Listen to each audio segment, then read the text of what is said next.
Did Matthew and Luke believe that the Gospel of Mark was infallible? Many modern Christians believe that the Bible, including the Gospel of Mark, is the infallible, inerrant Word of God. These include Southern Baptists, some kinds of Presbyterians, Pentecostals, and many others. But did you ever wonder whether the Bible's authors themselves believed that the Bible was infallible, that is, without any errors in it? The Bible provides enough information for us to investigate this question, at least for the Gospel of Mark, because Matthew and Luke both copied from Mark's Gospel when they wrote their Gospels. In fact, Bible scholars have calculated the Gospel of Mark was the source for 41% of the Gospel of Luke and 46% of the Gospel of Matthew. Many of these passages are almost word for word the same. Here is one example, Mark 2, verses 13 through 17. Here is another example, Mark 10, 46 through 52. But do Matthew and Luke always agree with Mark? This is where it gets interesting. Authors are always going to change the story a little, adding or removing minor details. But are there any places where they just don't line up, where they actually contradict each other? Let's start with Mark 5, 1 through 20. This is the passage where Jesus commands a legion of demons to leave a man and go into a herd of swine. But Matthew said there were 2 demon-possessed men.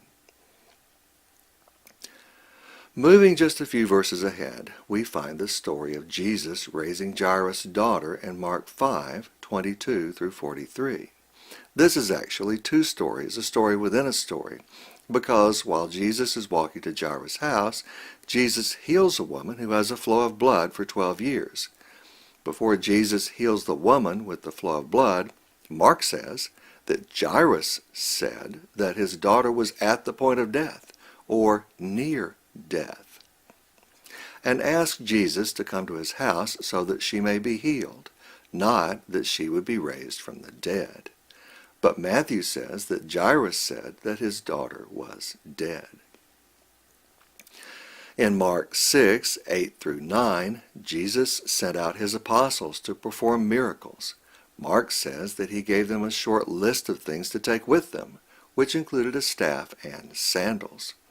But Luke and Matthew both say that Jesus specifically told them that they should take neither sandals nor a staff. Next, let's look at where Jesus heals the blind man in Mark. The parallels here are very striking, as are the differences. Matthew and Mark both say that this happened after James and John had asked to sit at Jesus' left and right hand. Both say that it happened as Jesus left Jericho and was accompanied by a great number of people. But Mark says that it was only one blind man, while Matthew says that it was 2 blind men. Notice that Matthew did not even name one of them, Bartimaeus, even though the Gospel of Mark told Matthew who the blind man was. So the author of Matthew must have thought this was wrong, that neither man was named Bartimaeus.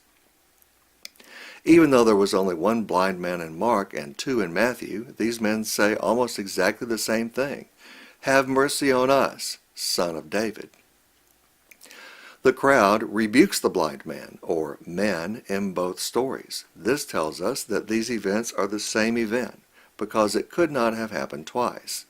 If these had been different events, the crowd would have learned from the first one, and not rebuked anyone in the second one. And notice that in both cases, the blind man, or men, say very similar things. Son of David, have mercy. Both say that Jesus stood still, but Mark says that Jesus told someone to call the blind man. Matthew says that Jesus did so himself. In both stories, Jesus uses almost identical language to ask the blind man, or men, what they want him to do. All of them ask Jesus to heal their blindness. All of them are healed immediately, and then they follow Jesus. Then both Gospels move on to the triumphal entry into Jerusalem, without any events in between.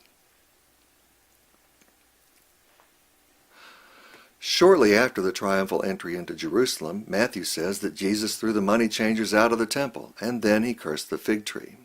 But Mark says the exact opposite.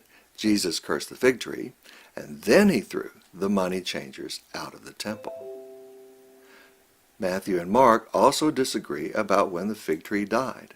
Matthew says it was immediate, and the disciples were amazed that it withered so fast.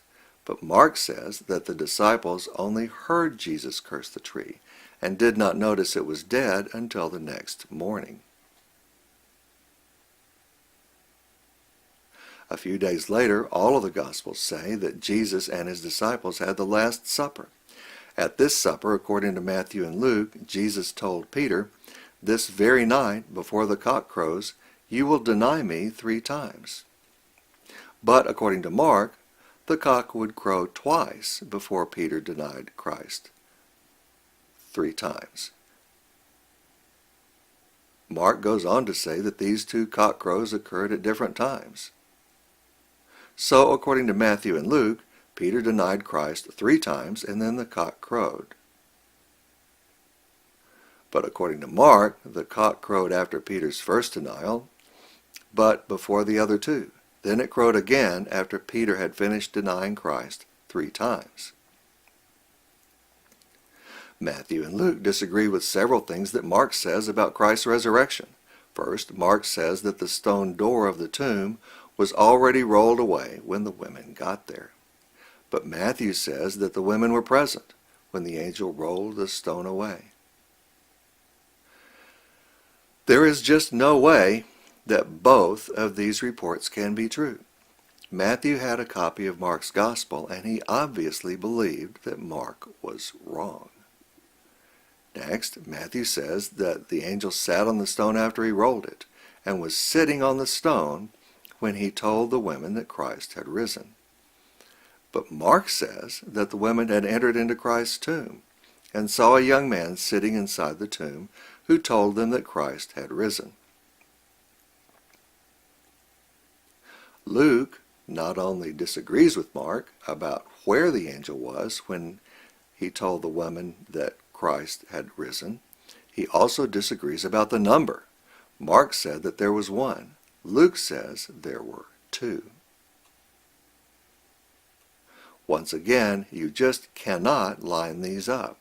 Although they're obviously describing exactly the same event, Matthew and Luke both disagree with Mark's report about where the angel was, and Luke even disagrees with Mark about the number of angels. If Christianity is true, this is the most important announcement in human history. Christ is risen, but the gospel writers do not agree with each other about simple details. And now, the last verse in Mark and the last contradiction in this video. The Gospel of Mark, in its very last verse, says that the women did not tell anyone about Christ's resurrection.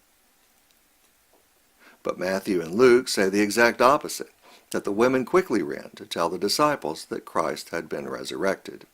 It is difficult to imagine a more clear, direct contradiction between Mark's report and the report in Matthew and Luke. Did the women not tell anyone, or did the women run quickly to tell the disciples? Obviously, the writers of Matthew and Luke thought that Mark was wrong. This video has presented 9 examples where the writers of the Gospels of Matthew and or Luke decided that the Gospel of Mark incorrectly reported an event, and so they made a substantial change to the story that directly contradicted the Gospel of Mark. This indicates that Matthew and Luke believed that Mark was a good source of information, but not a perfect one. They did not believe that Mark was without error. Here is a brief summary of this video. I'm going to leave it up for a few more seconds so that you can screen print it if you want to. There will also be a high-resolution, downloadable copy of this on our website, and we will provide a link to it in the description of this video.